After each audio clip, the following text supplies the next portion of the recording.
안녕하십니까. 광주에서 전해드립니다. 광주에서 나흘째 코로나19 지역 감염 확진자가 나오지 않으면서 안정세를 보이고 있습니다.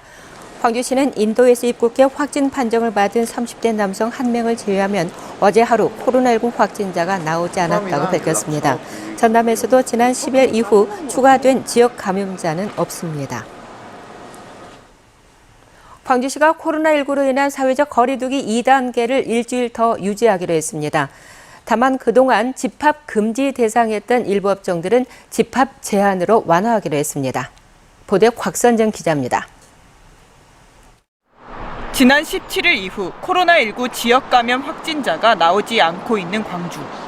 민관 공동대책위는 사회적 거리두기 2단계를 오는 27일까지 일주일 연장하기로 했습니다.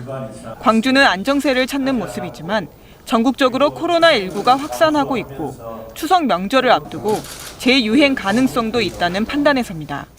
하지만 집합 금지 조치가 내려져 사실상 영업이 중단됐던 14개 시설 가운데 생활체육 동호회 집단 체육 활동을 제외한 13개 시설은 집합 제한으로 조정했습니다.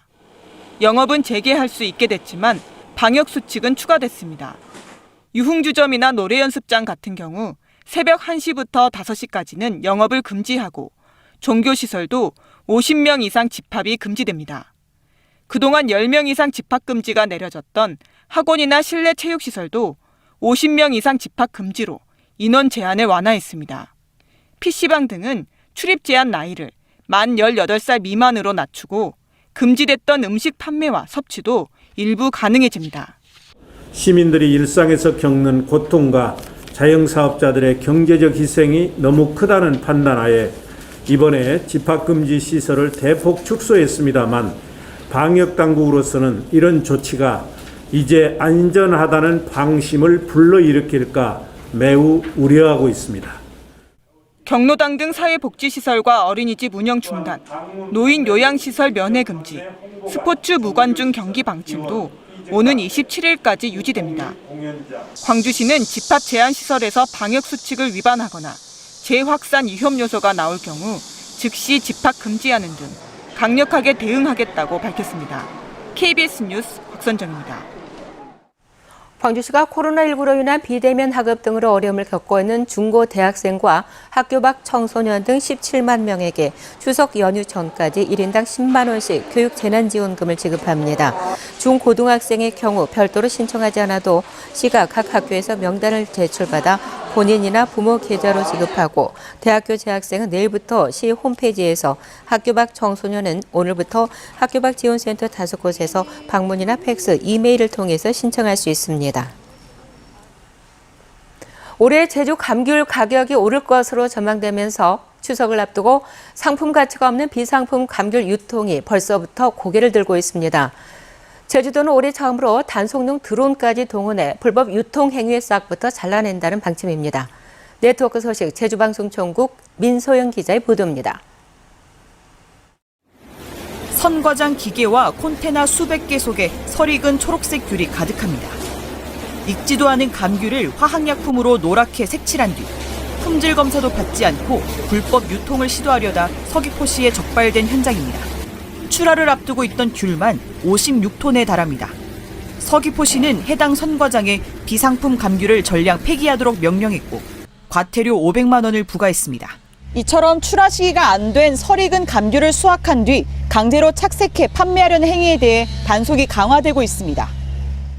긴 장마와 연이은 태풍으로 전국의 과일 작황이 나빠 제주 감귤 가격이 상대적으로 좋을 것으로 예상되면서 이에 편승한 비상품 감귤 유통이 극성을 부릴 것으로 예상되기 때문입니다. 제주도는 추석도 앞두고 있어 단속 시기를 예년보다 20일 정도 앞당겼습니다. 강력한 단속을 위해 처음으로 드론까지 투입했습니다. 드론을 감귤밭 위로 띄워 비상품 감귤 수확 현장을 확인하고 출하 기준에 맞는 당도를 갖췄는지 등을 곧바로 현장에서 확인하게 됩니다. 국조생감귤 이제 특별 단속 계획을 지난주에 수립하고 이제 단속반도 이제 민간인 단속반 16명을 채용해서 지금 운영 중에 이번 주부터 운영 중에 있습니다. 제주도는 이달 안으로 관련 조례를 개정해 비상품 감귤 불법 유통 행위에 대한 과태료를 지금의 최고 500만 원에서 1,000만 원까지 올린다는 방침입니다. KBS 뉴스 민소영입니다. 코로나19 장기화로 사회적 거리 두기가 이어지면서 문화공연계는 그야말로 고사위기에 처했습니다. 위기를 맞고 있는 예술단체에 대한 대책이 절실합니다. 전주방송총국 조경모 기자입니다. 공연을 앞둔 무대, 관계자들이 조명과 음향 장치를 살피는 등 사전 점검에 분주합니다. 관람석에는 관객 대신 공연 실황을 녹화할 대형 카메라가 설치됐습니다. 한국 소리문화의 전당에서 자체 기획한 대형 뮤지컬인데 코로나19 여파로 온라인 공연으로 전환됐기 때문입니다. 이렇게 대면 공연이 어려워지면서 올해 예정됐던 자체 기획 공연과 대관 일정의 상당 부분이 취소되고 있습니다.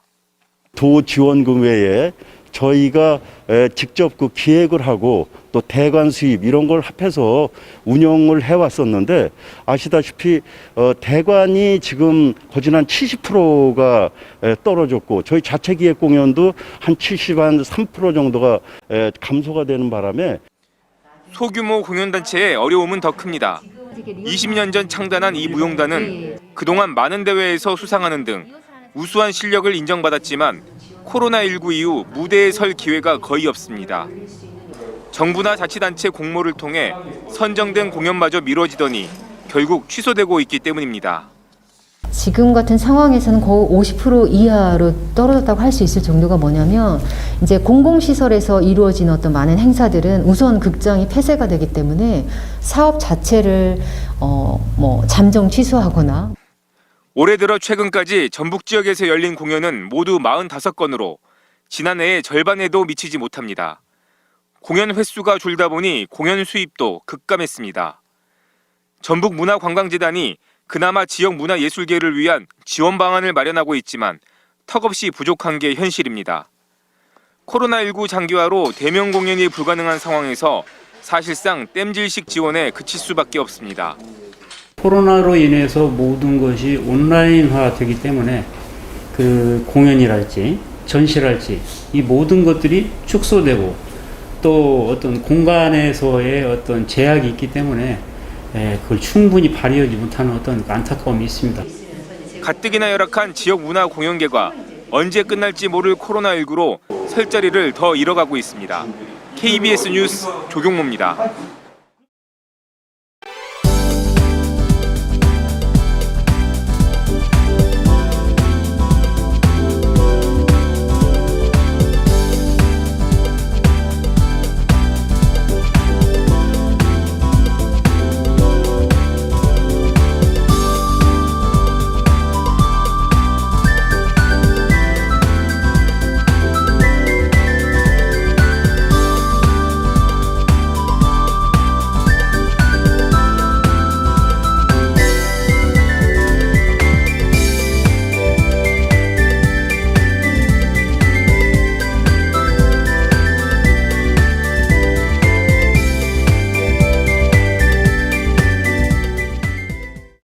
확연하게 달라진 공기에 가을이라는 말이 실감나는 요즘입니다. 오늘 아침 최저 기온이 광주가 13.4도, 보성이 9.6도로 특히 보성의 경우 10도를 밑돌아 꽤 쌀쌀했는데요. 아침에는 기도 챙겨 입으시는 게 좋겠고요. 낮 최고 기온은 25도 안팎까지 올라 일교차가 크게 벌어지겠습니다. 새벽에 짙게 끼어있던 안개가 걷히고 오늘은 고기압의 영향을 받아 대체로 파란 가을 하늘이 드러나겠습니다. 미세먼지 농도도 좋음 단계로 공기 또한 깨끗하겠습니다. 다음은 자세한 지역별 날씨입니다. 오늘 기온 대체로 어제와 비슷하거나 조금 더 낮겠습니다. 낮 최고 기온 담양이 26도까지 오르겠고요. 여수 24도, 순천 26도가 예상됩니다. 목포 25도, 영암과 강진, 완도가 26도까지 오르겠고 신안의 낮 최고 기온 25도가 예상됩니다. 바다의 물결은 전해상에서 비교적 잔잔하겠지만 내일과 모레는 남해서부 먼바다에 바람이 강하게 불고 물결이 높게 일겠습니다. 당분간 비 소식은 없는데요. 아침 저녁으로 공기가 부쩍 차가워졌습니다. 감기 걸리지 않도록 조심하셔야겠습니다. 기상정보 전해드렸습니다. 5.18 당시 헬기 사격과 관련해서 고 조비오 신부에 대한 명예훼손 혐의를 받고 있는 전두환 씨 재판이 오늘 광주지법에서 열립니다.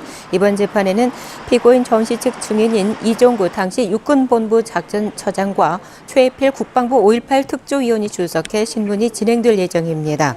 증인 신문이 일찍 마무리되면 양측의 최후 변론을 듣고 검찰이 구형하는 결심 공판이 곧바로 진행될 가능성도 있는데 이렇게 되면 전 씨에 대한 선고는 이르면 다음 달에 이뤄질 것으로 보입니다. 전라남도가 도서관과 돌봄센터 등을 함께 조성하는 사업 예산으로 국비 415억 원을 확보했습니다. 전라남도는 내년 생활 SOC 복합화 신규 사업으로 나주 혁신도시와 순천 무안등지에 13개 사업이 선정돼 전국에서 두 번째로 많은 국비 415억 원을 확보했다고 밝혔습니다. 생활 SOC 복합화는 그동안 각 부처가 관장해왔던 다양한 시설을 한 곳으로 모아 주민 이용 편의를 도모하려는 사업입니다. 프로축구 광주FC가 성남FC를 2대0으로 제압하고 창단 이후 처음으로 K리그 6강 상위 스플릿인 파이널 A에 진출했습니다. 광주FC는 어제 탄천 종합운동장에서 열린 성남FC와의 K리그 시즌 22라운드 원정 경기에서 펠리페와 두연석의 연속골로 성남을 2대0으로 이겼습니다.